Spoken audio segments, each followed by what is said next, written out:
Speaking of networks,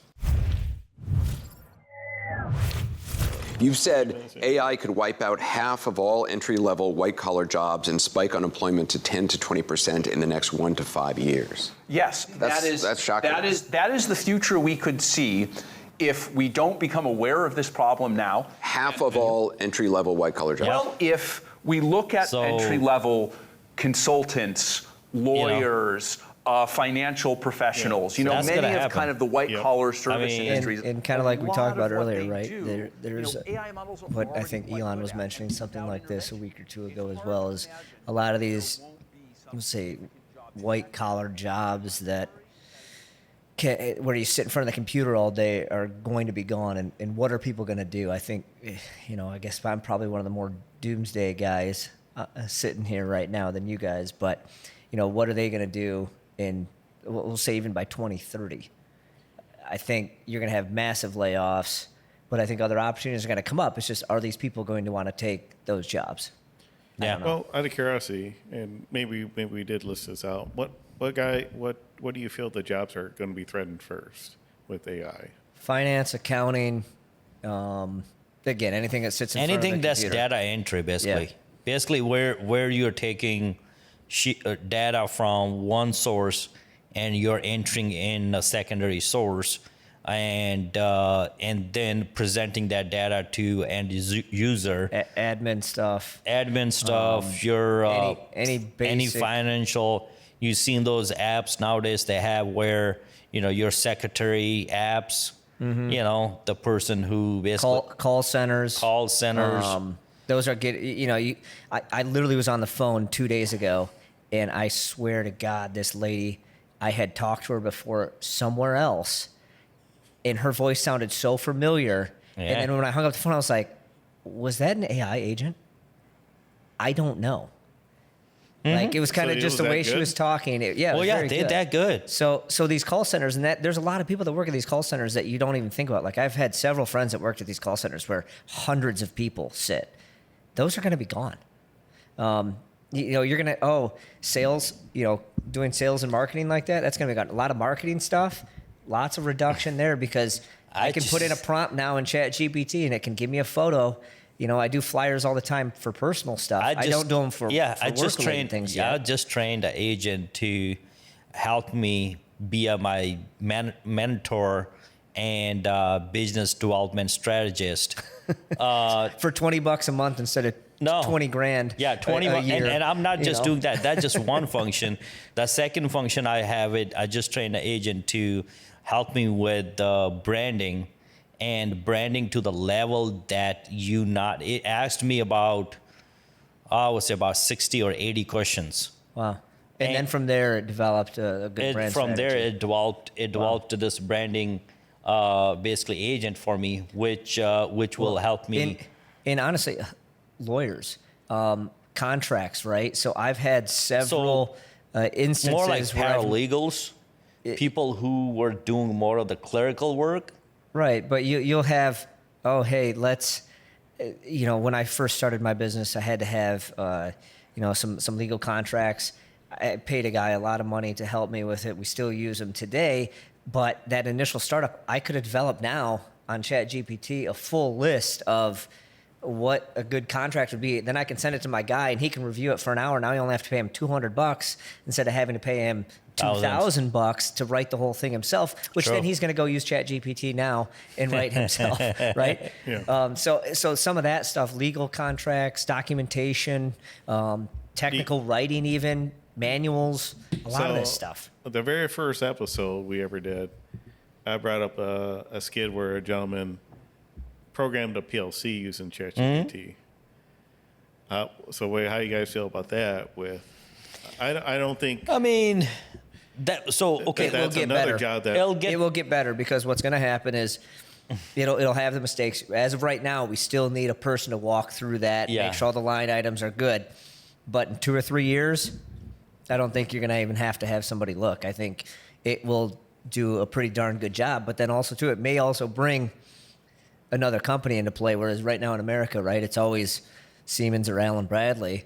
If someone else can come up with an automated version, I'm sure they're working on it. That's just the AI version ChatGPT built in. Yeah. I mean, You tell them like, hey, what basically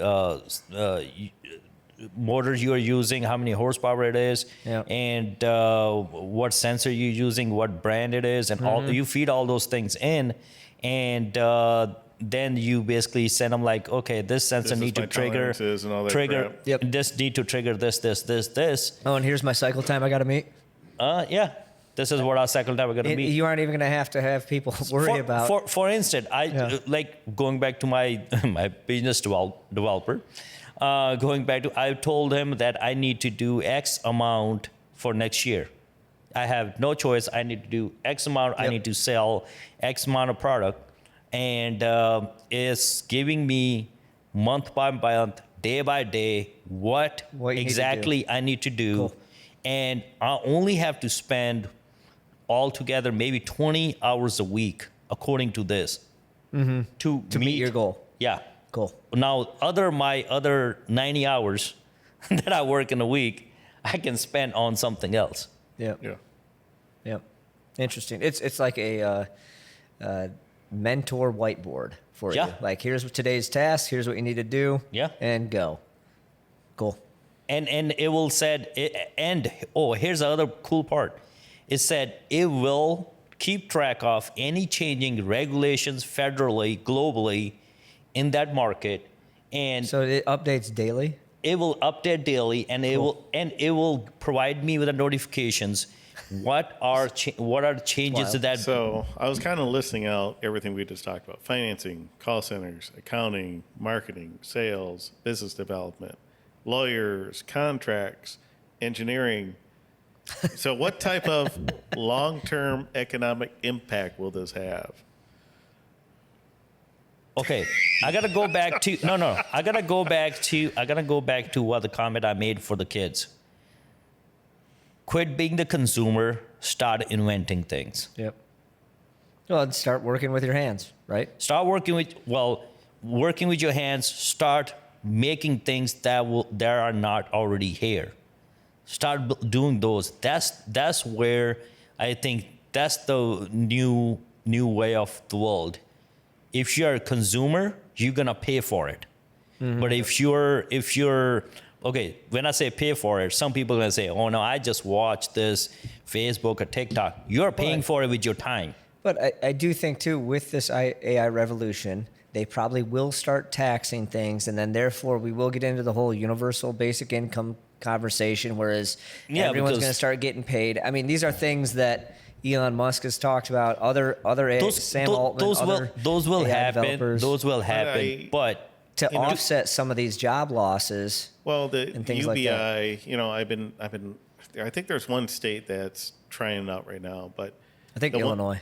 Yeah, I think in Illinois and Chicago potentially. I thought they were a deficit. I think this. I hate to say this. Find a way. I've been hearing the counter argument, and the counter argument for UBI is, you're creating incentives for people not to try. 100%. Like, to your point. Yeah. 100%. People need to go out there. But it'll be those that have and have not, right? Yeah. And if you're a have not, you're going to be sitting there getting your universal yeah, but who's paying income? for those have So not? here's the thing now. I know the way I look at it, with all these tools, there's a free version of ChatGPT. There's a free version of YouTube. There's a free version of all these medias. If you're really dedicated, if you're really focused, if you really want to do something in the world, you can use that to eventually, get the paid version and things like that, and get to the point where you don't have to be in that group where you're just relying on the income. That was exactly my point about the education that we talked about earlier. There's all these tools now that you could use to your benefit if you don't know, right? Yeah. Well, for us, it'll be easy to use. I don't know about some of these other kids, how easy it would be. It should. So I don't think it's easy. So for me, I don't think it's a matter of easy to use. It's just a matter of willingness. Yep. So what your drive is. If your drive is to just TikTok all day, so be it. So Sandeep, I got a question for you. Go. Does society benefit if the low skills job disappear? We were just going through this. I So- mean, does Yes. The reason I say that, what happens is when we're we get comfortable in our space. When we get comfortable in, not as when I say comfortable, we don't want to venture out because we are getting X amount with paycheck. All of our needs met. All our needs are met. We get comfortable. We stop growing. So I think it will benefit in a sense that instead of we buying, I don't know, our velvet pancakes from frozen section, we'll have somebody who wants to make it fresh for you and sell it to you. well, Yeah, I mean, I'm just. I kind of think that when you're talking about that, it's one of those where, yes, a lot of those lower paid jobs may be removed and replaced, but there's going to be other opportunities where you can grow further, right? So it goes from the standard in our industry now, like, oh, we brought in a robot. I used to have to MIG weld this myself. Now a robot MIG weld. Well, now I may be able to become a robot programmer that does the MIG welding, right? So Somebody got to grease that robot. Somebody got to PM that robot. Right, and then it goes to a maintenance and PM schedules. Yeah. Some of these lower skilled jobs, again, manual type labor. I don't think a lot of that's going to go away as much. Even like janitorial work, I think that's going to be around, and it may pay better than it does now. Well, they have to have robots for it, but I'm gonna push back a little bit on this. So for example,